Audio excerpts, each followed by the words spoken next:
দুপুর, শুভ দুপুর। এই যে সোদা কাঁকড়া কষা রান্না করব। পোড়াটা অনেক গরম হয়ে গেছে তো, কাঁকড়াটাকে ভেজে নে।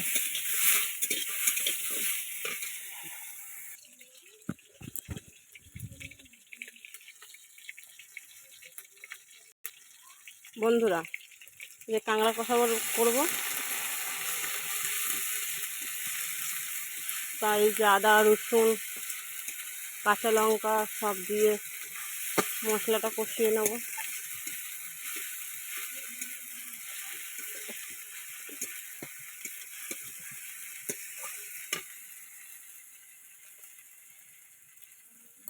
তেলের মধ্যে হলুদ দিলে তরকারির কালারটা খুব সুন্দর আসে, বুঝলে?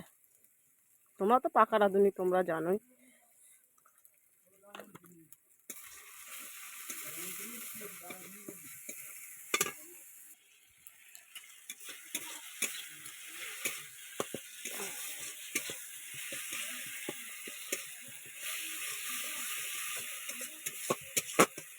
তেল ছেড়ে দিলে কাঁকড়াটা দেবো।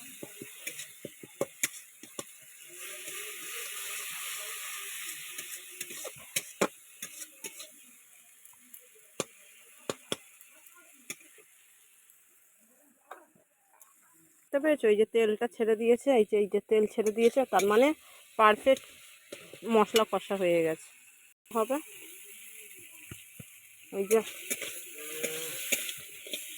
এই যে কাঁকড়াগুলো দেখেছো, এই যে আমাদের ভেরির কাঁকড়া।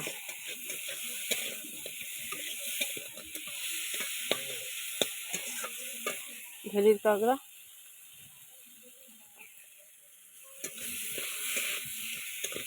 কাঁকড়া মরে গেলে তো আর বাজারে বিক্রি করা যায় না, বাড়িতেই আমরা খেয়ে নিই।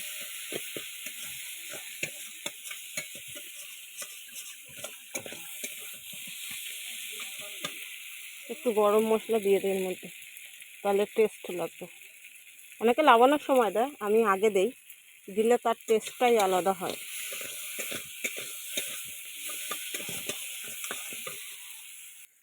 মোটামুটি কাঁকড়া ভালোভাবে কষা হয়ে গেছে, দেখেছো? গন্ধটাও সুন্দর।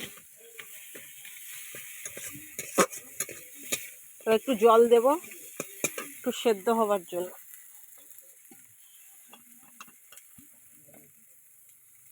সামান্য জল, জাস্ট এইটুখানি, জাস্ট কাঁকড়াটা একটু সেদ্ধ হবে। এই যে আমার কাঁকড়া